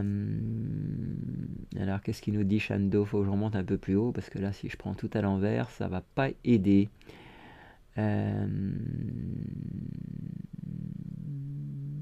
Alors, on en était resté, on sucrera les fraises. Ben alors, tu tousses. Je sais pas exactement à qui ça s'adresse. Oui, Sam, je tousse à petite Marguerite apparemment, et je pète pour couvrir le bruit, contrairement aux usages. Pensez-vous que les États sont d'accord entre eux pour le coronavirus? Si quelqu'un a la réponse. En tout cas, on a des suspicions plus que fortes quand on lit tout ça. Après les élections, l'épidémie va augmenter pour calmer les peuples qui ouvrent les yeux. Le problème, c'est que cette oligarchie a placé ses pions à la tête de tous les États. Où trouve-t-il qu'on est trop nombreux sur Terre? Martinane, je pense que les États sont dirigés par les États profonds et j'ai le sentiment qu'il y a 2 voire plusieurs clans qui s'affrontent. Je ne comprends pas pourquoi toutes ces mesures ne sont pas pires en période de grippe. Toutes ces mesures ne sont pas pires en période de grippe. C'est un virus pourtant mondial aussi. Nous dit Shando. On est trop pour qu'ils puissent nous manipuler efficacement, mais en vrai, on n'est pas trop. Forte mobilisation médiatique et comme d'habitude, on ne parle pas d'autre chose en attendant, tout à fait. Arrêtez de porter les masques de chirurgien, ça ne sert à rien si ce n'est d'éviter de postillonner en parlant. Plutôt d'accord avec ça pour ce qui me concerne. Chacun y va de ses suppositions.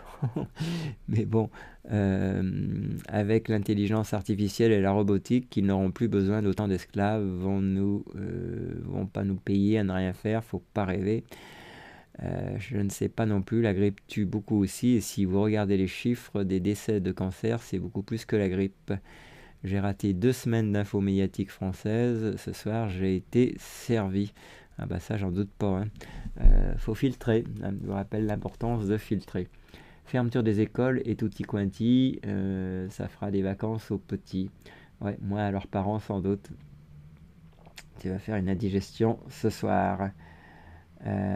Qui a compté le nombre d'humains sur la Terre? Google. Sam, c'est vrai, c'est une approximation de toute façon. Sans doute rien qu'à l'aéroport de Paris, il y avait une montée de chaleur au front. Faut arrêter la psychose, tout à fait d'accord. Qu'est-ce que t'attends, punaise? Laetitia, qu'est-ce que t'attends, punaise? Petite Marguerite, on doit croire. Sam, j'ai un blocage avec les chiffres, c'est toujours le même vice, l'enfer est pavé de bonnes intentions. Qu'est-ce qu'on pourrait bien vivre si la technologie était utilisée à bon escient? Harps, nous dit Denis Simonet, pourquoi on se laisse faire? Ça c'est la grande question. Mon hypothèse sans doute simpliste, c'est parce qu'on n'arrive pas à s'organiser tout simplement, on n'arrive pas à communiquer, on est trop nombreux alors qu'ils sont un petit nombre, mais ça vaut ce que ça vaut. Laetitia, petite Marguerite, c'est pour ça qu'on doit faire une vraie démocratie. Ça, vous connaissez mon avis là-dessus, tout à fait. J'en sais rien, moi, pourquoi on n'est pas trop, tu sais combien on est toi? La vraie démocratie est-elle possible? C'est une grande question, les amis. Petite Marguerite, oui, à l'image de la liste citoyenne de Brest. Tout à fait. Ceci étant, faut quand même reconnaître, ça va pas tout seul. On a vu le travail que ça représente et c'est vraiment du boulot. Et donc, ça a vite fait de créer des formes d'inimitié en reprochant à certains de faire plus que d'autres et vice-versa. Parce que c'est un gros boulot en fait. La Terre a suffisamment de ressources, la gestion des gros nazes, des gros coins égoïstes et psychopathes. Voilà, ceci étant, on aura beau les insulter, je pense que ça leur fait pas grand chose, donc c'est un peu là qu'on en est. Dans l'instant présent, retrouver le calme en soi et puis essayer de s'organiser. Quand je dis essayer, c'est vrai que c'est pas une mince affaire. On le constate tous les jours pour ceux qui veulent aller sur le terrain. Donc entre ceux qui sont dans le camp des faux yakas faucons et ceux qui se mouillent, on voit évidemment l'immense fossé. Donc ça, c'est pas toujours simple. Plus évidemment les acteurs de crise, pas toujours très facile à dépister quand même, au demeurant. Voilà, on est en droit de se poser des questions sur les derniers messages de Jérôme et de Maxime Nicole, qui ont été publiés sur la chaîne Brest de Boz, mais faut quand même bien comprendre ce que ça veut dire tout ça, quoi. Si on n'est pas leader, dans certains cas, il vaut peut-être mieux se taire. Bref, on ne va pas y passer notre émission, mais c'est des questions qui se posent régulièrement. Alors, donc on arrive à la dernière sommation de David Dufresne, Liberté, Égalité, Brasier, page 77. Et on va retrouver, si j'ose dire, notre cher Dardel. Donc, Dardel s'était octroyé un moment de répit, un bain pour calmer ses jambes, trop restées assises, trop pliées, douloureuses. Il avait plongé dans l'eau brûlante en fixant le goutte à goutte du robinet. Le petit ploc qui rythmait d'ordinaire ses lectures l'agaçait cette fois. Le métronome lui rappelait les tirs de LBD, c'était le même bruit sourd, la même cadence. Ploc, ploc, ploc. C'était un samedi, jour d'acte. Dardel en avait soupé toute la journée de cette sale mélodie. Il ferma les yeux une poignée de secondes, le temps de s'imaginer reposé avant de tendre le bras pour attraper son Huawei, son nouvel ami chinois. Ce que Dardel appréciait le plus dans son dernier... Alors si je vous mettais le bouquin, ce serait peut-être pas plus mal. Voilà, hop. Donc, ce que Dardel appréciait le plus dans son dernier joujou, c'était sa manière de vibrer à chaque clic. Du doigt au cerveau, de l'homme à la machine, l'interface parfaite, le dialogue était permanent, un pouls numérique doux comme l'eau qui soulageait son corps. Les notifications avaient un petit rien de promesse vitale, une vibration sanguine.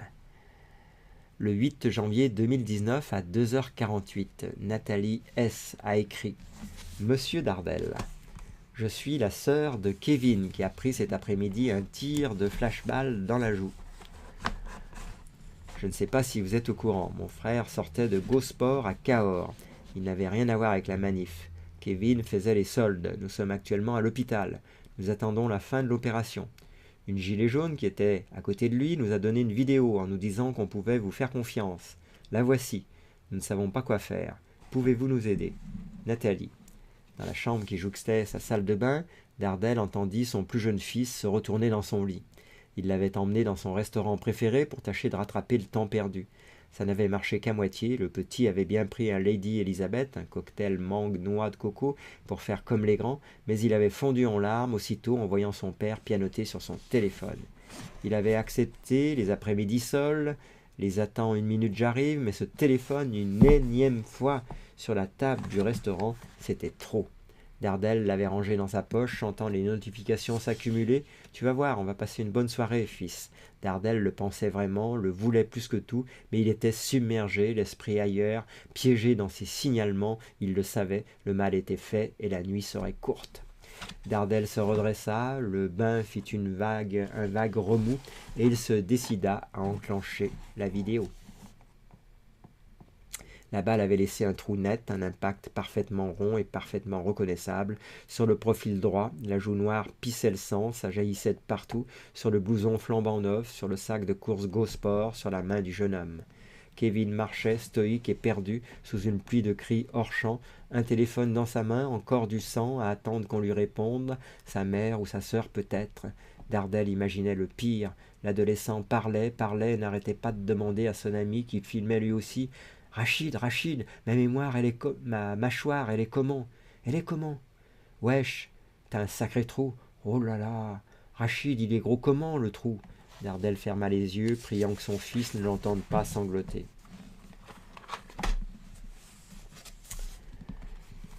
Allô, place Beauvau, c'est pour un signalement, 182. Kevin a 15 ans, 6 heures d'opération. LBD 40. Sa famille vient de m'écrire, mâchoire en bouillie, plusieurs broches, il en a pour 6 mois en se nourrissant essentiellement de liquide. Cahors, acte 8, Étienne Dardel.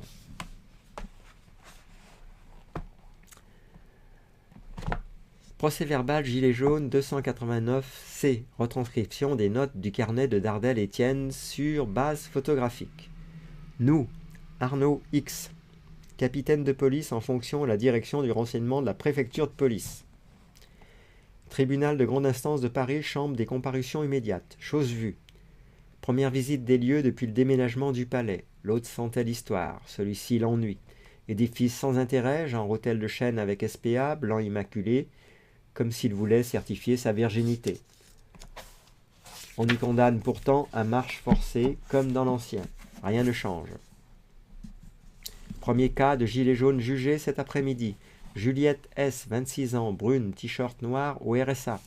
Arrêté boulevard Haussmann à Paris, samedi en début d'après-midi, dans le cadre des contrôles généraux autorisés par le procureur.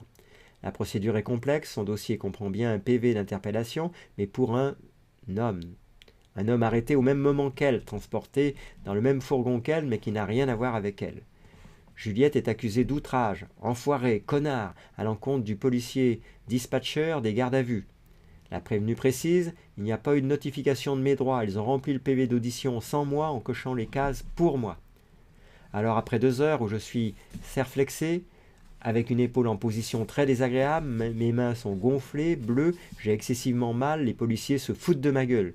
Je leur ai crié dessus, oui, mais pas insulté. Ils ont fini par enlever les serflex pour prendre mon sac. Le juge fouille son dossier. Et dans votre sac, il n'y avait pas de kit manifestant. La salle rit. Pas la procureure qui réclame 2 semaines de travail d'intérêt général. Le tribunal la relaxe et annule la procédure. Juliette a passé 3 nuits en détention pour rien. Quand on a que les murs. Vicky avait ficelé son sac à dos. Elle comptait laisser son téléphone à la maison. Pas la peine de faciliter le boulot des bâtards. Vicky s'était déjà fait avoir lors d'une interpellation 2 ans avant. Tout son portable était passé à la valise XRY. Elle avait vu sa vie défiler, épisode qu'elle croyait effacé, compris. Accab, all cops are bastards. Vicky jeta un regard au miroir de l'entrée, petit geste de sa main droite sur son front. Elle sourit, sa bague caressa sa tempe. Ses cheveux blonds étaient comme il se devait, attachés, prêts à en découdre. Elle se sentait comme avant chaque manifestation, radieuse. Ses lèvres aussi étaient prêtes à bondir et à crier. La sonnerie retentit à ce moment-là. Vicky hésita. Elle et sa mère, tout les séparaient, une ancienne socialo, bénévole au Resto du Cœur, devenue colleuse d'affiches pour Marine. Sa mère disait qu'on les avait jamais essayés, eux, le Rassemblement national, et qu'elle, Marine, c'était différent, surtout. C'était une femme, et ça aussi, on n'avait jamais essayé. Son virage à l'extrême droite avait scellé leur éloignement. Mère et fille s'étaient brouillées à jamais autour de la mort de Rémi Fraisse, fauché par une grenade de gendarmerie à Sivens, à 30 km au nord de Groslay, chez la mère de Vicky. Un dommage collatéral avait pronostiqué Jacqueline Gontier. Un assassinat d'État avait sèchement répliqué Vicky. Paris, le gauchisme, les documentaires, pas un métier, ça. La mère de Vicky avait dit non à tout, et le père, un ébéniste assez dingo pour menacer ses mauvais payeurs à coups de tronçonneuse, avait fait comme à son habitude. « Emmerde pas ta mère, Vicky. »« Allô » fit Vicky avec sa fermeté habituelle sur le « A » et sa fébrilité sur le « Lo » dès qu'il s'agissait de sa mère. « Allô » Elle l'appelait pour lui donner des nouvelles de ses nouveaux amis, ceux des ronds-points, nos réus-cabanes, comme elle disait, les gilets jaunes, ceux qui pourraient enfin les aider à recoller les morceaux. Elle et Vicky, Vicky et elle, l'union dans l'adversité, le mouvement comme ciment. Vicky n'avait pas osé dire la vérité à sa mère, trop fière pour ça ou trop absorbée par ses déboires avec ses producteurs, des fils de qui jouaient les radicaux et allaient à la soupe aussi lâches que les autres. La vérité était que Vicky était passée à côté des gilets jaunes au départ. Elle disait avoir une bonne raison. À Paris, il n'y a pas de rond-point, hormis la place de l'Étoile, riait-elle.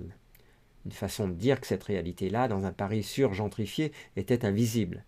Elle s'était même surprise à partager la cécité coupable des journalistes, parisiens centrés, adeptes du statu quo, moralement et physiquement proches du pouvoir, à quelques encablures de l'Élysée. Depuis, Vicky s'était rattrapée. Elle avait étudié la vidéo de Jacqueline Moureau, cette femme aux airs d'assistante de direction à lunettes et robe à pois qui avait lancé la révolte. « Qu'est-ce que vous faites du pognon des Français ?» Elle suivait aussi Priscilla Ludowski, Ingrid Levasseur et d'autres, toutes ces femmes, la jante féminine en avant. Vicky aimait ça, enfin des femmes activistes, au-delà des MeToo. Elle aimait la modernité du combat, et puis maintenant ça débordait, maintenant ça bardait. Vicky pouvait entrer en jeu. Son site fétiche, lundi matin, fournissait théorie et carburant. Elle avait tenté de discuter avec sa mère de mytho poétique de l'émeute, un long article anonyme sur l'art des barricades, en vain. Sa mère restait légaliste et ne goûtait pas la bataille du pavé, bien qu'elle avait consenti à reconnaître qu'il était temps que la révolte se passe dans les beaux quartiers. Ça remonte à quand la dernière fois avait-elle demandé? À la commune, avait répondu Vicky. Jacqueline disait que ça finirait mal, ces histoires de raquettes de tennis pour envoyer les lacrymogènes, ou ces clubs de golf pour relancer les grenades, ou encore ces skateboards en guise de boucliers et ces nouveaux engins, ces trottinettes électriques balancées sur les CRS, des engins par destination, comme elle avait entendu dire à la télé, un syndicat de police bien remonté. Vicky, ça finira mal. Et ce Dardel, tu en penses quoi, ma fille? Vicky avait pensé qu'il était d'abord un journaliste, un idiot utile au mieux, un traître au pire, et s'était demandé qui était ce mec et qu'est-ce qui le motivait. Elle avait envisagé un temps que si on le laissait faire son travail, c'est qu'il pouvait servir les forces de répression. Après tout, sa galerie des horreurs constituait un beau tableau de chasse du ministère de l'Intérieur et un magnifique épouvantail à manifester. Gouverner, c'est décourager les autres, disait-elle. Jusqu'à ce qu'elle ait vu le même Dardel, épuisé, fondre en larmes sur un plateau télé. Il pleurait sa solitude et un gamin de Cahors massacré par un LBD.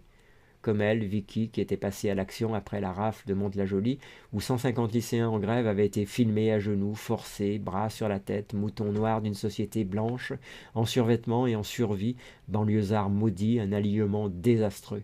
Et cette caméra, fière d'elle, qui filmait un téléphone de piètre qualité, qui ajoutait de la violence à la violence. Voilà une classe qui se tient sage, lâchait le réalisateur, un flic. Une humiliation post-coloniale à prendre pour ce qu'elle était, un appel à la révolte. C'était la force du moment. En protestant, les Gilets jaunes avaient tissé des liens et retissé des parentés. L'hiver était à la fois le plus doux du siècle et le plus dur dans la rue. Vicky aimait ces paradoxes. Le mouvement emportait tout, réveillon de Noël et conviction de toujours, samedi après samedi, acte après acte. Tout était en jeu. Jusqu'à quand les jaunes pourraient-ils tenir leur entêtement et le gouvernement retenir son effondrement? Le pays se déchirait pour un simple gilet, un peu de visibilité, depuis qu'un aficionado de tuning avait lancé l'idée sur Facebook. Vicky connaissait aussi sa vidéo par cœur. On a tous un gilet jaune dans la bagnole. Foutez-le en évidence sur le tableau de bord. On sort les trompettes, on fait comme une coupe du monde, on s'amuse, on bloque tout, écrit en majuscule. La France sortait soudain de sa torpeur et maintenant des gilets jaunes s'affichaient en Belgique, en Allemagne, en Serbie, en Égypte, en Irak, et Vicky et sa mère enfin retombaient d'accord. Tout ce bazar était un bonneteau familial et national. Illettrés, foule haineuse, peste brune, factieux, putschistes, décérébrés, homophobes, racistes, séditieux, aucune de ces attaques n'avait prise ni sur elle, ni sur le mouvement. Ces intimidations de masse creusaient précisément le fossé entre eux et nous, Paris et la province, les riches et les qui ne sont rien. Elles agissaient comme des aimants, mais Vicky ne pouvait se résoudre à croire que tout était réglé. À 40 ans, elle savait qu'il était trop tard ou trop tôt pour remercier sa mère. Le gouffre restait trop grand et l'émeute trop belle. Elle avait préparé ses slogans pour l'acte du jour. Le 13e, sa porte-chance, appris par cœur, ne jamais laisser de traces. Vicky était vigilante. Ses tags disaient le fossé qui les séparait malgré tout, les abeilles et les bourdons, les jaunes et les black blocs, les révoltés et les révolutionnaires. Saturday Afternoon Fever, statue du casseur inconnu, vous cassez nos vies, on casse vos vitres. Vicky raccrocha, ultime regard dans le miroir, dernière vérification du barda, masque de ski et bombe de peinture, sérum fille et kawaii. Dans l'escalier, elle salua son voisin, un pépé aimable et un peu insistant, un ancien ségestiste, revenu de tout. Il avait un faux air de son père. Elle se dit qu'une tronçonneuse sans guide chaîne, ce serait amusant, ça ferait du bruit devant l'Assemblée nationale. Pour l'Assemblée aussi, elle avait concocté un graffiti. L'État dicte à tort. Alors, on va essayer de vous le montrer. Voilà, l'État dicte à tort. Vicky écouta à peine les encouragements de son voisin. Bien sûr qu'elle ferait attention, mais elle n'allait quand même pas rater l'occasion. Depuis qu'elle était née, tout le monde disait « ça va péter » et ça ne pétait jamais. Jamais vraiment. 40 ans comme ça, de chômage de masse, de rigueur budgétaire, d'injustice sociale, de saloperie fiscale. Aujourd'hui, c'était différent, c'était possible. Alors nous arrivons au chapitre suivant, intitulé « Vous ne nous attraperez pas, nous n'existons pas ». Donc 3 pages pour ce chapitre. Et puis enfin, on terminera avec « Les règles ont changé, les lois, c'est du passé ». Eh bien, allons-y pour ce nouveau paragraphe après la lecture de vos messages, les amis. Alors, où est-ce qu'on en est? Tac, tac, tac. Alors, on a l'éternel rêveur qui nous a apparemment rejoint. On est quand même toujours 20 après de minuit 20. Écoutez les amis, tout à votre honneur.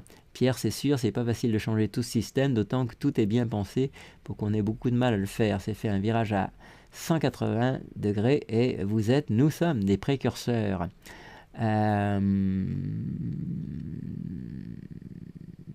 Alors, donc, merci pour ce message, Laetitia. Ensuite, et pour que dans notre camp on s'entende tous, c'est pas gagné, ça je vous le fais pas dire.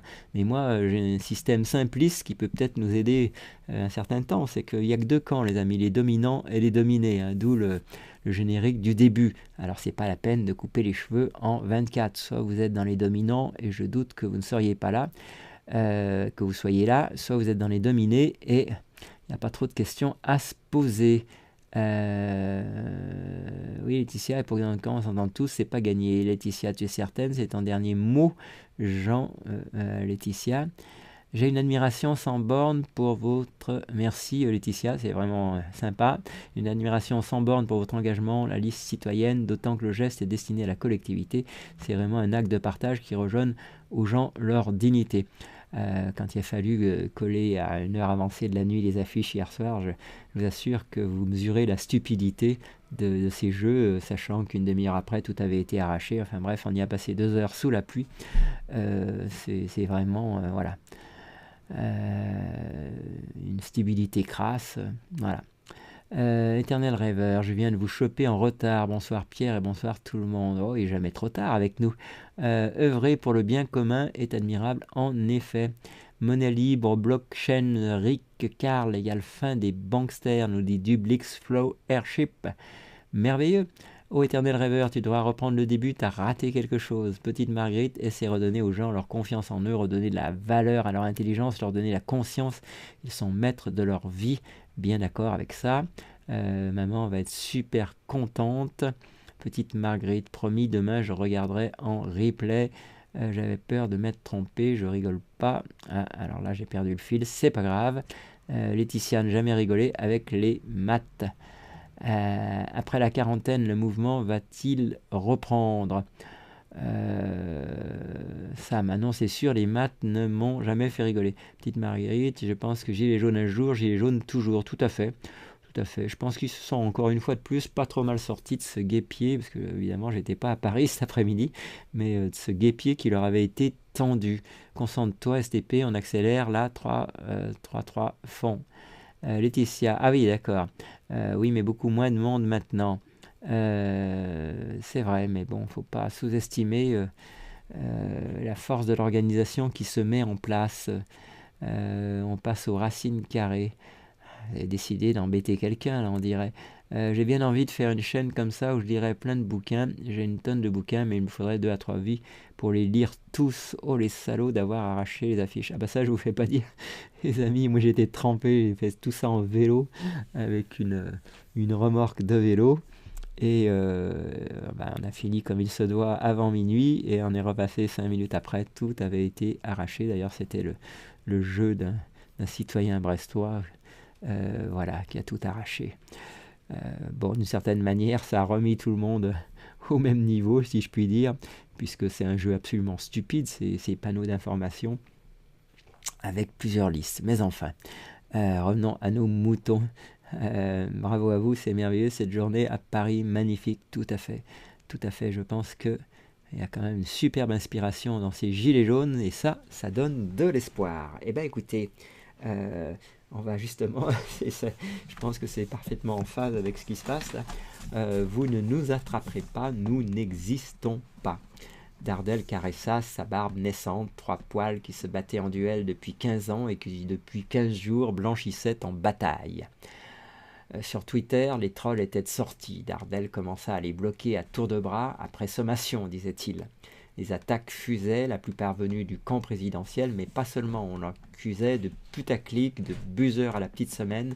Certains allaient jusqu'à insinuer qu'il était payé par l'extrême gauche ou l'extrême droite, assurément par une obscure officine de l'anti-France. On lui promettait aussi un prix du journaliste de l'année, lui 100 cartes de presse depuis plus de 10 ans. Des ONG lui faisaient des appels du pied. Dardel n'était pas dupe. Il savait que tout ceci finirait en feu de paille, qu'une séquence nouvelle viendrait balayer ses efforts. Il savait que la machine avec un grand M n'allait pas tarder à tout mettre en œuvre pour le broyer. C'était le prix du baiser qui tue. Il avait perdu des amis. Qu'est-ce que tu fous avec ces connards jaunes? C'était pourtant une évidence pour Dardel. Leur précarité renvoyait à sa relative incertitude économique. C'est parce que je suis indépendant, avançait Dardel au sien, que je suis plus proche d'eux que vous ne l'êtes. Dardel avait besoin de faire la leçon pour tirer les siennes. Ce n'était pas toujours plaisant, mais c'était sincère. Une nouvelle notification venait de retentir, elle apportait son lot d'angoisse et d'excitation. Qui était-ce?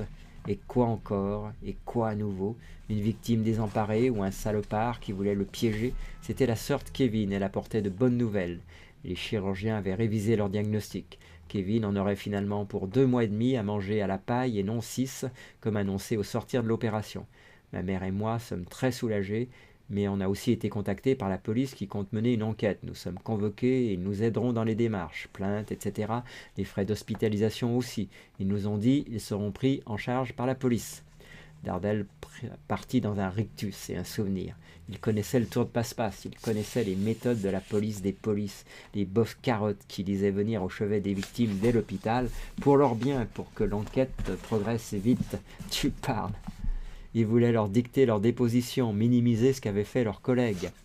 Dardel regarda la nouvelle photo de Kevin. Il est très fatigué et c'est une chance qu'il ne soit pas défiguré, avait noté sa sœur. Dardel ouvrit le cliché dans un logiciel de retouche photo. Il hésitait sur la couleur, il s'arrêta sur le gris, sans raison apparente. Le noir lui semblait trop morbide, le blanc trop voyant. Son réflexe était celui d'un père, pas d'un journaliste, qui savait devoir protéger l'identité d'un mineur.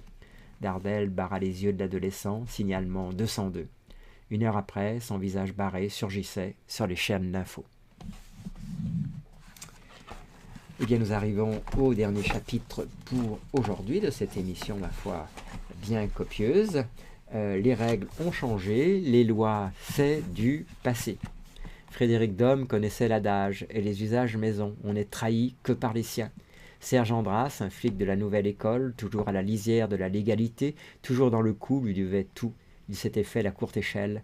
Ascension double et parallèle, Dom à la PP, Andras dans le syndicalisme, ensemble dans l'adversité, unis dans la citadelle assiégée, comme Dom appelait les lieux.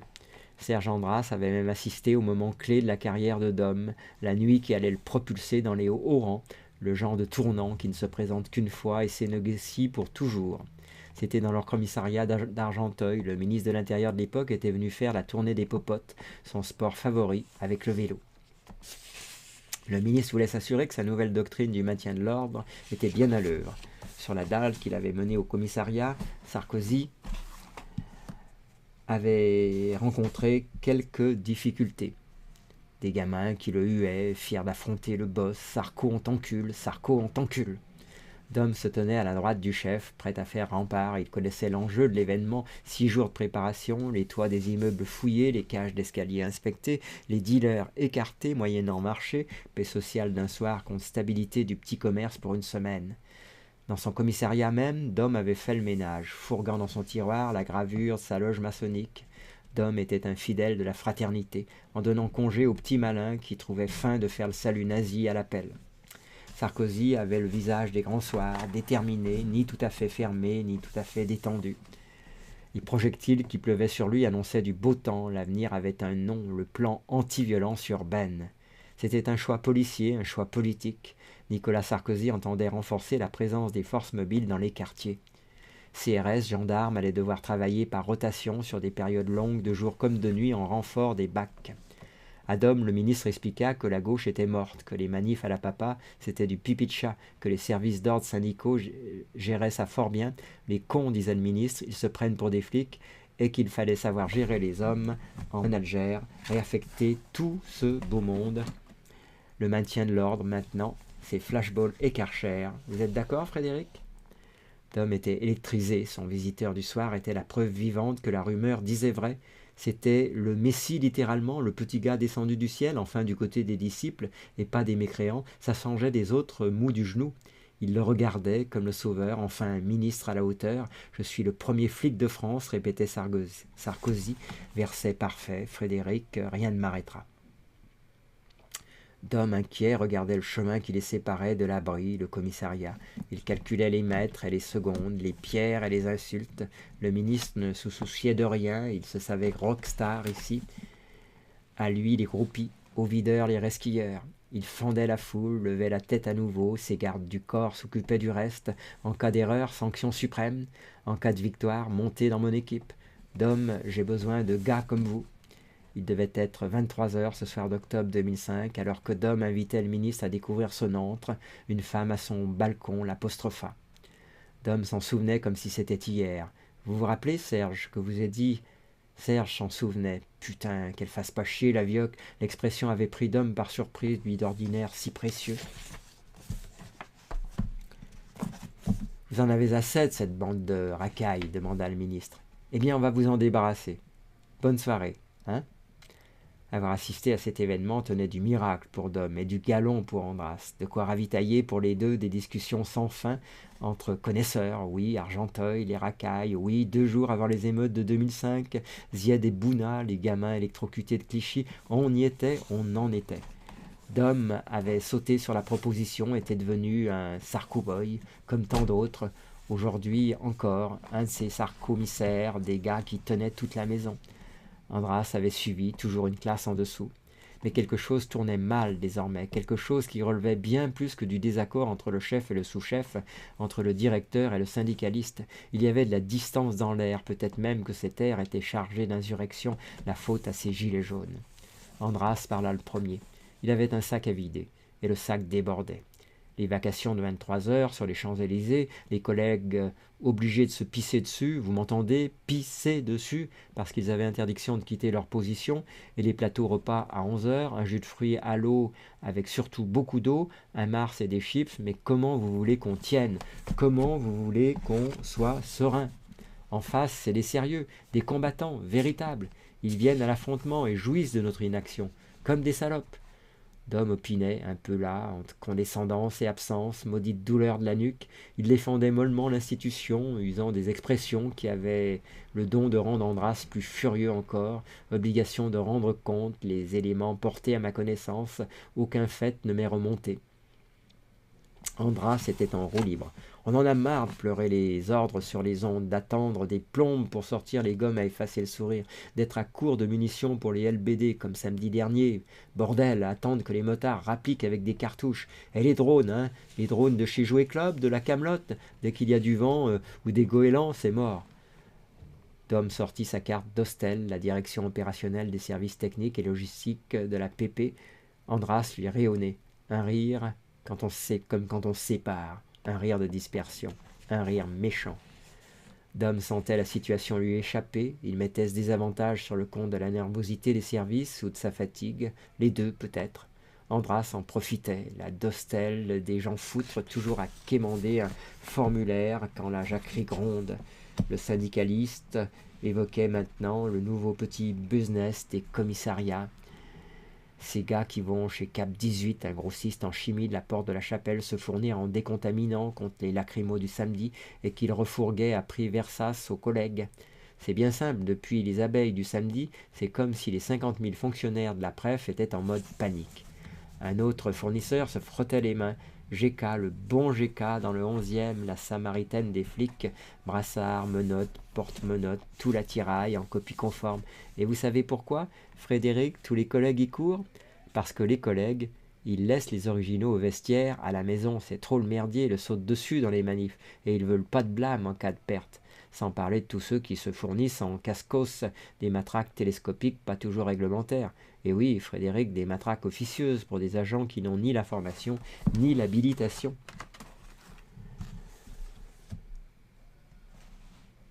Serge avait dit Frédéric. Et ce Dardel continuait. Andras, vous allez faire quoi? Tom chuchota. Il était hésitant, comme devant son ex-femme.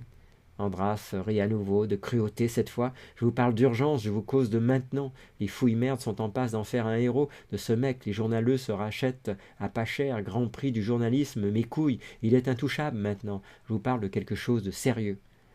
Tom sourit, comme il signa la convention de séparation. Son flegme était fabriqué, il le savait, il avait perdu la main. Il regardera Andras lui tourner le dos. Et ben voilà pour cette deuxième partie sauf erreur, on va le vérifier tout de suite.